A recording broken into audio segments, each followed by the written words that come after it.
There's something they never told you about your mind. Not in school, not in therapy, not in any book you were allowed to read. A hidden flaw, or maybe a hidden design. You think you're tired, that you're burned out, distracted, overwhelmed. What if I told you that none of it is real? That fatigue is not a wall, but a trick. That your environment isn't neutral. It's a trap. That what you call focus is just the training wheels of a much darker state of mind you were never meant to access. This isn't motivation. It's a door into the parts of your brain that have been dormant for years. And a warning, once you walk through it, you won't come back the same. You'll start seeing patterns others don't. You'll work when others collapse. You'll think in ways that make you dangerous. And the ones who used to seem smarter, faster, more gifted, they'll start looking slow. Because this isn't about doing more. It's about becoming someone else entirely. Part 1. Understand the myth of cognitive fatigue. You've been living under a lie so deeply embedded into your mind, you mistake it for truth. You were taught that fatigue is your mind's natural limit, that the moment you start to feel tired, lose focus, or crave distraction, it means you're depleted. This is false. It is one of the most dangerous psychological traps ever installed into the human brain. And until you dismantle it, you will never access your true intelligence. You will always remain a pawn to your own biology. Listen carefully. Mental fatigue is not a lack of fuel. It's an illusion, a defensive hallucination created by your own brain to conserve energy, not to protect your potential, but to limit it. Your brain evolved for survival, not for dominance. Its priority is not to make you a genius. It's to keep you alive with the least effort possible. The moment a task feels uncomfortable, the brain triggers defensive mechanisms: drowsiness, restlessness, craving for dopamine, social media, sugar, mindless entertainment, self-sabotaging thoughts like, maybe I'm not smart enough. These are not signs of true exhaustion. They are signals from an outdated operating system that fears sustained effort. Why? Because historically, burning too much energy could mean death. In the ancient world, wasting energy unnecessarily could leave you vulnerable, hungry, exposed, easy prey. But today, you are not fighting saber-toothed predators. You are fighting for influence, mastery, and psychological power, and that same defensive wiring is killing your evolution. The real nature of cognitive fatigue. Science has already exposed the truth. Studies on cognitive fatigue reveal something astonishing. When people report feeling mentally exhausted, their brains still have abundant reserves of focus, memory, and cognitive power. The fatigue is psychological, not physiological. It's an emotion, not a real physical limit. Think about it. How often have you felt too tired to work, but suddenly became alert when something exciting, pleasurable, or urgent appeared? Your brain didn't magically refill itself. It was never truly empty. It simply overrode the fatigue illusion because it decided the new stimulus was worth the energy cost. Fatigue is not a wall. It's a negotiation. And those who master their mind, they stop negotiating. They dominate. Why geniuses are not who you think they are. When you think of geniuses, you imagine effortless brilliance. What you don't see is that true long-term genius, the kind that reshapes industries, rewrites history, transforms humanity, is rarely a product of smarter biology. It's the product of individuals who broke through fatigue, who learned to push when others surrendered, who recognized that their first feelings of tiredness were not signals to stop, but thresholds to cross. Beyond fatigue lies real power. Ordinary people turn back at the first signs of discomfort. They say, I deserve a break. I'll do better tomorrow. I'm just burned out. And they call that self-care. But the mind that will outlast them, the mind that becomes legendary, sees fatigue as the first checkpoint. When others run from it, you lean into it. The hidden second wind. Dark energy activation. There is a second mind waiting beneath your normal consciousness. It does not emerge easily. It is buried under layers of comfort-seeking, energy-saving instincts. But once you resist the fake fatigue, once you refuse the easy exit, a shift happens. A chemical storm inside your brain. Neural adrenaline. Dopamine redirection. The mind begins feeding itself energy, sharpening itself under pressure. What once felt impossible becomes automatic. You enter a darker, more dangerous mode of cognition. Hyperfocus, ruthless analysis, relentless problem-solving. You stop forcing your mind to work. It works through you. And this transformation terrifies those who have never touched it because it reveals just how much potential they've abandoned. The law of mental inversion. Here's the forbidden law. The real mind is born after fatigue. Every real breakthrough mental, physical, creative, strategic, happens after the point where weaker minds quit. That moment where everything inside you screams to stop. That's the threshold where the real battle begins. Push past it, and you begin to operate from reserves most humans never tap. And once you access it, you see everyone else differently. Their complaints, their excuses, their self-limiting beliefs, they reveal themselves as chains they willingly accept. But you become unchained. And once you've broken free once, you will never go back. Your mind is not a fragile glass machine. It is a nuclear engine chained by fear. And fatigue? Fatigue is not your limit. It's your leash. Every time you obey it, you tighten it. Every time you resist it, you loosen it, until one day the leash snaps entirely. And when that happens, you will no longer live inside the cages built for ordinary minds. You will operate in a realm they can't even comprehend. The mind that overcomes fatigue overcomes the world. You have 90 days to destroy the mind they trained you to protect. You were born into a world designed to make you soft, to obey fatigue, to surrender under pressure. Most never escape, but inside whispers cognitive overclock, you will. This is the forbidden system for building a ruthless, overclocked mind in 90 days, through cold focus rituals, dopamine warfare, and neural endurance protocols. It's not self-help, it's psychological war, and it will change you forever. And if you crave dark psychology, ruthless intelligence, and mental mastery, download the Whispers Power Bundle. Every ebook, every audiobook, one bundle, one war. I'll put the links in the comment and description. Don't forget to check them. Part 2. Build a frictionless environment. Once you understand that your brain's fatigue is a psychological trap, not a true limit, you face the next enemy, friction. Because even if you override your mind's fake exhaustion, if your environment is chaotic, polluted, cluttered, you will still lose, not because you're weak, but because you're fighting a silent war against 1,000 invisible enemies every minute. The invisible war for your focus. Every notification you allow, every noise you tolerate, every open tab you don't close. They are not small distractions. They are cognitive parasites, tiny losses of energy, microfractures in your mental armor, and alone they seem harmless. But compound them across an hour, a day, a week, and they become catastrophic. Every harmless distraction costs you 3 things: time to react, time to refocus, mental stamina you can't reclaim. You might lose only 30 seconds reading a message, but regaining the deep focus you had before the interruption, that costs 20 to 30 minutes of full cognitive power. Most people live in constant interruption. They call it being connected. I call it being enslaved. The dark law of mental thermodynamics. In the physical world, energy is lost to friction. A machine that should move at full speed loses power because of heat, drag, resistance. Your mind is no different. Every ounce of resistance in your environment, every open app, random noise, messy desk, buzzing notification, steals mental energy. Not consciously, not dramatically, quietly, invisibly, fatally. The law is simple. The more friction you allow, the weaker you become. The cleaner your environment, the more superhuman you become. If you are serious about overclocking your mind, you must wage absolute war on friction, how to build a cognitive fortress. Your environment should not just be clean. It should be designed as a weapon.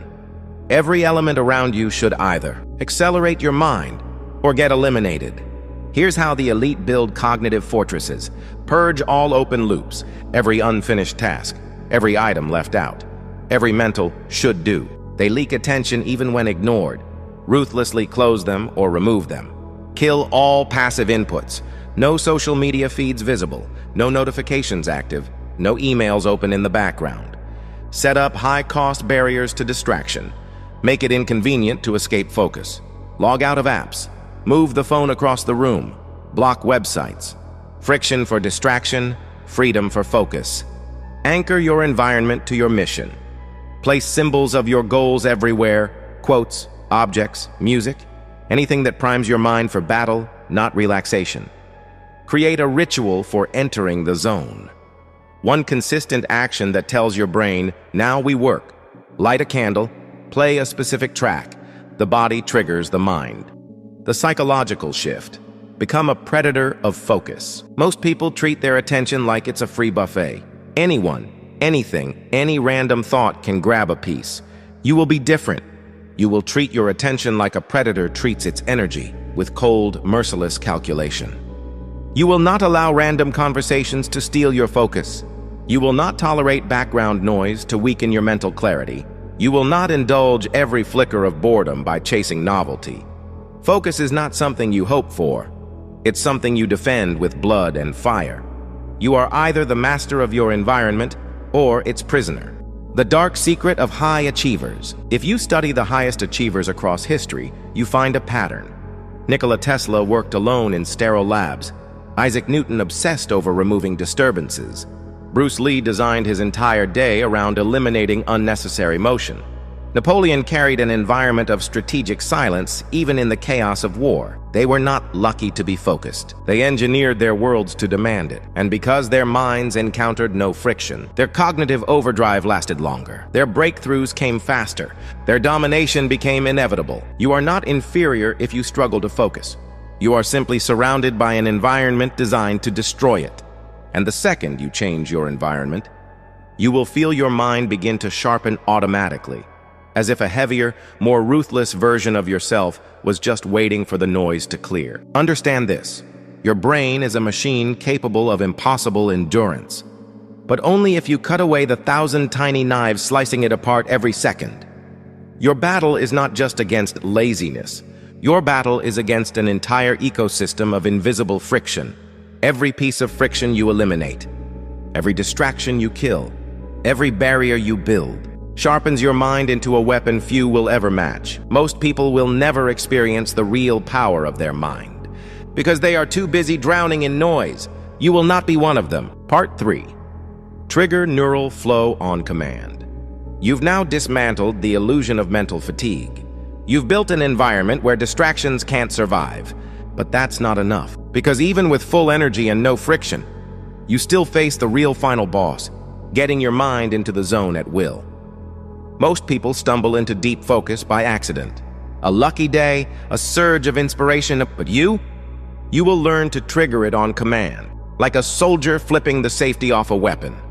Without hesitation, without delay, understanding neural flow. Neural flow is not just good focus. It's a neurological state where time perception collapses, self-consciousness dissolves, cognitive performance accelerates by 500 to 700%.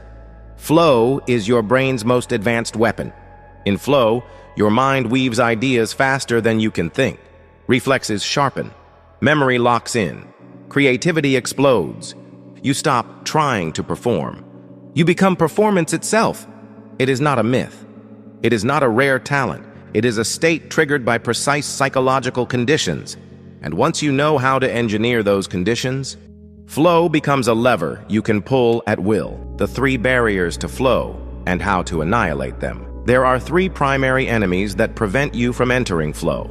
Cognitive friction, multiple tasks, conflicting priorities. You cannot slip into flow if your mind is juggling chaos. Solution: ruthlessly choose one mission at a time, full cognitive commitment. Low entry cost. Trying to ease into focus actually prevents it. The brain needs an aggressive activation cost, a jolt to cross the threshold.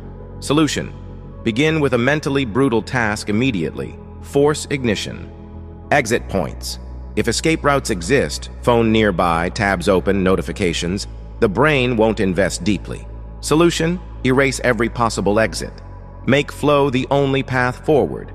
Flow demands a sacrifice at the gate. Your comfort, your distractions, your hesitation, the dark ritual of forced entry. Here's how you override your own resistance and force yourself into neural flow.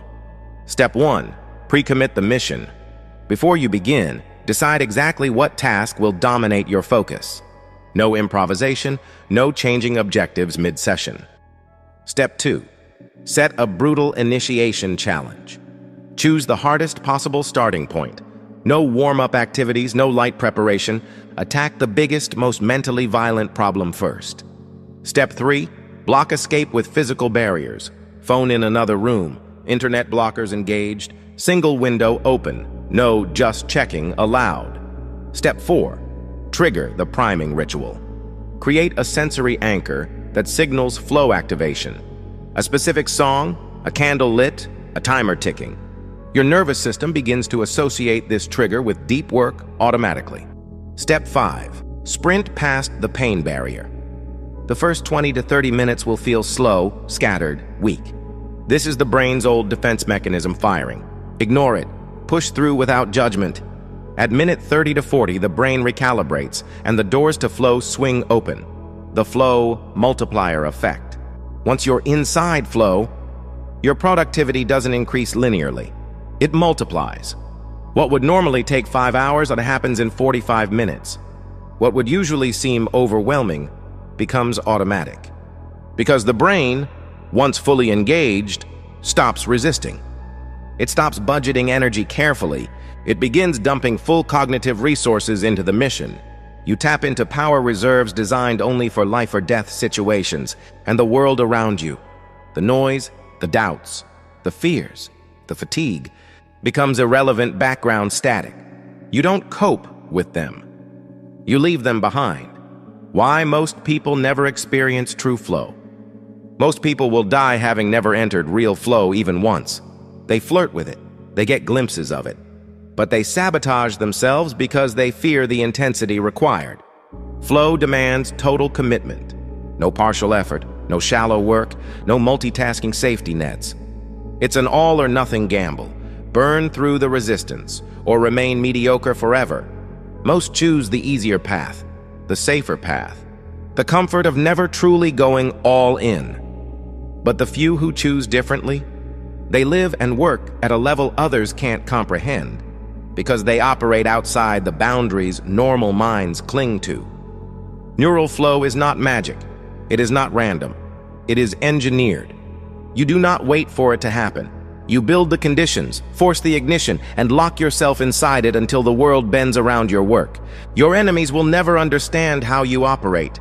They will see the output, the results, the dominance, and mistake it for genius. But you will know the truth. You didn't find flow, you forged it. Part 4. Master the art of controlled burnout. You've unlocked the truth behind mental fatigue. You've built an environment designed for cognitive warfare. You've learned how to ignite neural flow on command. But understand this, even the strongest mind can burn itself out. Even a nuclear reactor, if pushed beyond its design, will melt down. Overclocking is not infinite. If you operate at maximum cognitive thrust without strategy, you will collapse. You will not bend the world to your will.